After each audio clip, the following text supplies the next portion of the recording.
Hi guys, I'm Annabelle and welcome to Meeple Village. Today we're doing an unboxing of Disney's Lorcana starter deck from the first chapter. This is the Amber and Amethyst deck. So join me at the table and let's see what's in the box. So yes, the third and final starter deck is here and I'm excited to show it to you guys and see what cards were we missing from the other two sets. As if you previously watched our other unboxings of Disney's Lorcana, you know that there's a 60, let me show you over here, it tells you what it is. There's a 60 card deck which is for one person to play. There's also the manual, the tokens to keep track of your health, of your character's health, and a player aid or a player board that you can use. And also there is one booster pack, so we're going to go through all of that together. And again, I'm going to point it out just in case you didn't watch the other unboxings. This box gives you everything that you need to play for one player, but this is not a solo game, so you need somebody else that has one of these boxes. It could be this one or it could be any of the other two, or they could have just created a deck out of booster packs, I guess.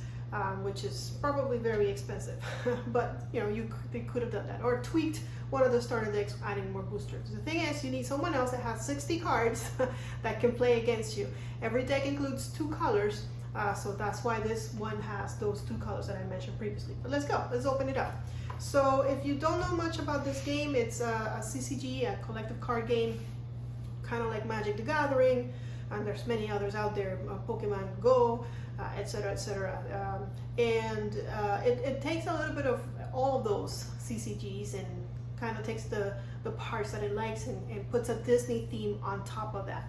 So on this one, you're going to be using cards in multiple ways, what I'm referring to is you can either use them for mana, or you can use them as characters. If they're characters, you can use them to quest or to challenge, which is questing is how you win and challenging is defeating your opponents.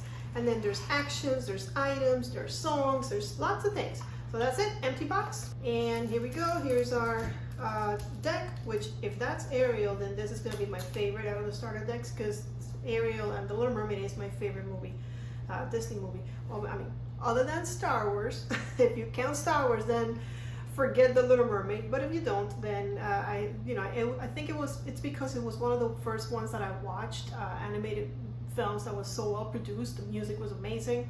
But if I think about it, probably Beauty and the Beast is better. The story, although they all have their flaws, don't they? But in any case, so here's our deck, here's our tokens, here's our booster pack, the manual, and the player board. So we're going to go ahead and take a look at everything. Let's start with the tokens, I guess. So the tokens come in the box itself, so you can imagine how sturdy they are. But there you go, there's -3 and then 1 hit point or 1 damage. And the back is the same. And this is your lore tracker, which I will show you how to use it when we get to the player aid. Alright, so here's that player aid that we were just talking about. Let me show it to you real quick. So this is kind of like your player board. You can use it to kind of keep your stuff organized. Your deck would go here, your discard will go here. The cards that you have in play will go up.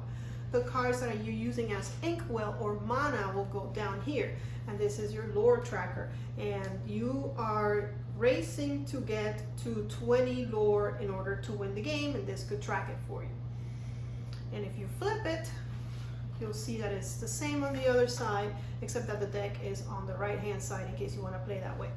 All right, next up is the manual. So just unflip this big thing, and in the front it gives you an overview of the different types of cards. You'll notice their characters, their items, and their actions. Characters stay in play until they are banished or discarded, and which means defeated as well. And they can lore, which is getting you to win the game, or which means they will go on a quest in order to lore, and they will provide lore points, and I'll show you that when we get to the cards. Or they can challenge an opponent that is tapped, or in this case exerted, because we can't say tap, right? Because Magic the Gathering kind of trademarked that term, so that's why nobody else uses it. There's items which stay in play and also help you every turn. if depending on the item, of course. And I believe they're not banished unless another card from your opponent banishes the item in some way. So they're nice because they stick around.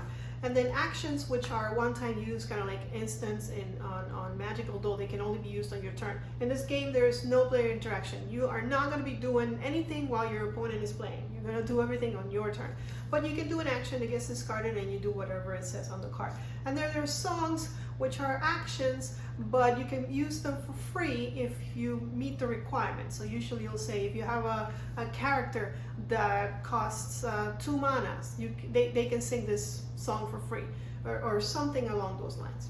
And then over here they explain the cards. They have the different colors and all the there's 6 colors in the game.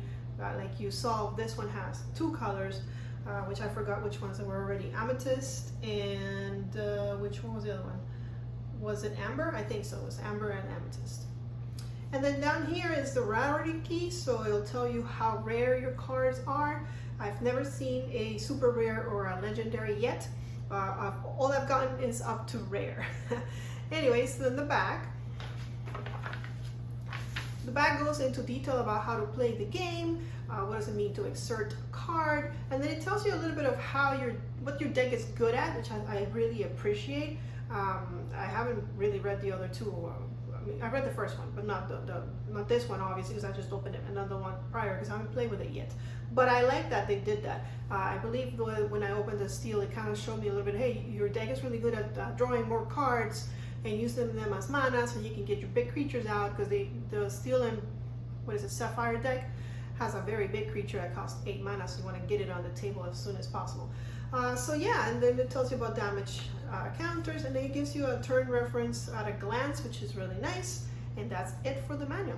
So next up, let's get to the good part. We are going to open this and check out the cards together. I'm excited. I'm excited because I see Ariel, and I love Ariel. I said that already, didn't I? What is your favorite Disney movie or Disney princess, if you have one? Let me know in the comments below. All right, and we get 2 Ariels. That's our first card in the deck. Let's explain the cards a little bit. And I gotta apologize, my hands are a little messy. I was trying to use an airbrush for the first time, and I had an airbrush disaster. Obviously, I am not skilled at the airbrush yet. But here's a card. So up here is the mana cost. It's 4 mana to, you have to pay 4 mana, or for inkwell, I guess, in this game, to pay for this card. If the card has this gold symbol around it, it means that this particular card can be used as mana. And what you do is on your turn, you decide that you don't care about Ariel anymore. You're just going to use that card as mana. You're going to flip it, and this is going to become 1 mana. It doesn't matter if the card was powerful or not, what kind of card it was on the other side. Now it's just 1 mana. Okay, moving along, we have defense is the shield symbol, so she's got 4 defense, and your attack power is your challenge power, I guess it would be called, is the 3, the one in the circle. And then sometimes they have an ability, which this character does, which is very thematic. She's voiceless. This character can't sing any songs because, of course, they took her voice away in the movie. Spoilers. And then over here is how much lore they provide when they go questing. So in order to go questing or challenge, you have to exert or tap your character, and then you can decide, okay, I'm going to go questing and I get 2 lore, or I'm going to challenge an opposing character that is already exerted. You cannot challenge characters that are upright. Our foil card for this deck is Moana. There's always 2 foil cards, so there'll be 1 more after this one. I wish it was Ariel, but sure, I'll take her. She doesn't attack very much, but she has pretty good defense and 3 lore, which is pretty amazing. And then she has an ability, we can fix it. And then there's Mickey Mouse, the Wayward Sorcerer, which is our other foil. And I forgot to tell you, but down here it shows you the rarity of the card. So what is this one? This one is, I think this one is super rare, if I remember correctly. So yeah. We've got Cinderella, 2 Cinderellas to be exact, and you can have up to 4 of the same card with the exact same name. So Cinderella, whatever her name is, Gentle and Kind. You can have 4 Cinderella, Gentle and Kind. But you can also have a different Cinderella that is not Gentle and Kind. Maybe you have the Cinderella that's dressed for the ball or something other. I don't know the names, I haven't seen them, but you know what I'm saying? Like you can have the same character with multiple names as long as the sub-name is different. We got 1 Hades, which is rare, 2 Roosters, which are easy to cast. They have an ability support. So yeah, they look like supporters for sure. Then we have 2 Maximus, 3/3, okay, and they horse kick. You have 3 Mickey Mouse. They're true friends, no abilities. And it seems pretty cool to follow that with Minnie Mouse. Then we have 3 Stitch, 2 Be Your Guest, which is a wonderful song. Is this a song? This is a song. Of course, it had to be. I mean, this. Be our guest, be your guest. Put our service to the test. More Beauty and the Beast within action. Control your temper. I haven't read all the abilities on the cards, but I'm starting to get a feel that this yellow, I don't remember the name, but this one right here seems to be kind of a controlling kind of game. Remove up to 3 damage from your character, which this one is a healing. But I mean, I don't know if they follow any kind of theme like the red deck or the amber. This is the amber. Yeah, the amber deck is a control deck. The ruby deck is more of a fire at your face kind of deck. So I don't really know. I don't have enough cards, and I haven't played it enough to figure that out yet. Another awesome song, Part of Your World, a rare. More Little Mermaid, Dingle Hopper. Remove up to 1 damage from chosen character. I think I've seen this one before. All right, there's only one of these. This is rare. He provides 3 lore. That's really nice. And then see, he's here in the same name, but because he has a different sub name, these are charlatans, and this is an agent provocateur. They can be in the same deck, no problem. I mean, I know there's not enough. Like, you can have 4 of these and then 4 of these, and you'll be fine. Is there a Jetsam somewhere? There has to be a Jetsam, right? Because why would we have Floodsum if we don't have Jetsam? And then we move to Aladdin with Jafar. There we go. And I don't know, I think the other one had Rush, which is kind of like haste in Magic, and this has Evasive, which is an ability that you can only attack characters with evasive with other evasive characters.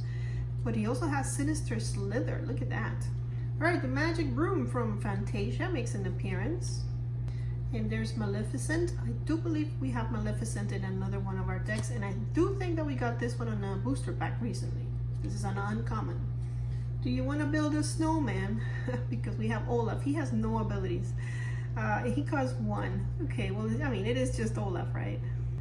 Another cheap card. This one is an ally. I wonder if that counts as a character. Because, I mean, yeah, I'm thinking it does, because it does have attack and defense. All right, there's Rafiki. He's a 3/3 with Rush. And our reindeer, official ice deliverer, is a 6 mana cost with no other abilities. The wardrobe from Beauty and the Beast, I like it.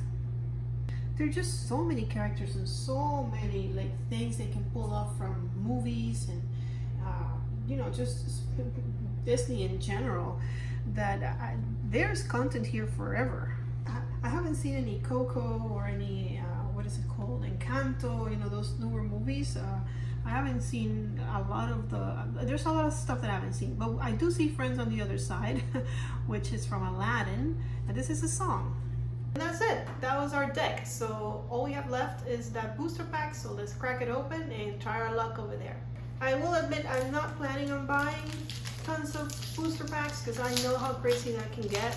I'm just happy playing with my starter decks. Just some friendly competition here at home, nothing big. Alright, so I guess we're going to start with Goofy and go from there.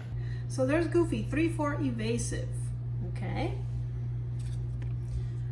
Then we have Hakuna Matata. This is a song, this is a song. We had a couple of songs on this one. An uncommon. The Magic Broom, which I think we got on our starter deck. Stampede, deal 2 damage to a chosen damaged character. That's why it's kind of cheap. There's Flounder, which I know for sure we have somewhere else. I think in our Sapphire deck. He is a Sapphire card or blue card. We've got Tinkerbell, who has Battle Plans. Rapunzel, I think we get this one a lot. I know that I heard that there's a lot of filler cards and stuff to make the booster packs worse, like harder to get to those rare, super rares and legendary cards, but you know, you gotta make money somehow. So there's Elsa. I don't think I've ever seen Elsa before, so I'm happy to see her. I don't remember what that symbol is, but she seems pretty cool. Then a Mad Hatter, which I do believe we've had before, but wow, that guy provides 3 lore. That's not bad. We have a Plasma Blaster. That one's rare, and I have not seen this one before, so I'm happy to see that with a quick shot. Then we have Mother Gothel. Skip the drama, stay with Mama. Nice. And our foil this time around is Megara, which is an uncommon, I think. Yeah. Wonder Boy, 2/1. Yeah, we have this one somewhere. I've seen this girl with the puppet. And last but not least, we have that art that they include in all of the booster packs. And I think we got this one last time, so we're not getting anywhere closer to completing that picture. And that's it, guys. That's everything that comes in the box for the starter deck of Disney Lorcana. Hope you enjoyed it. If you'd like to see a run through of this one just to get a feel of what the game plays like, I can totally do that. Just leave me a comment below. Don't forget to follow us on social media and also subscribe to the channel if you haven't done so already. We're trying to get to 2,000, slowly getting there. I think we're getting there, but it's taking a bit. Let your friends know about the channel if you enjoy it, of course.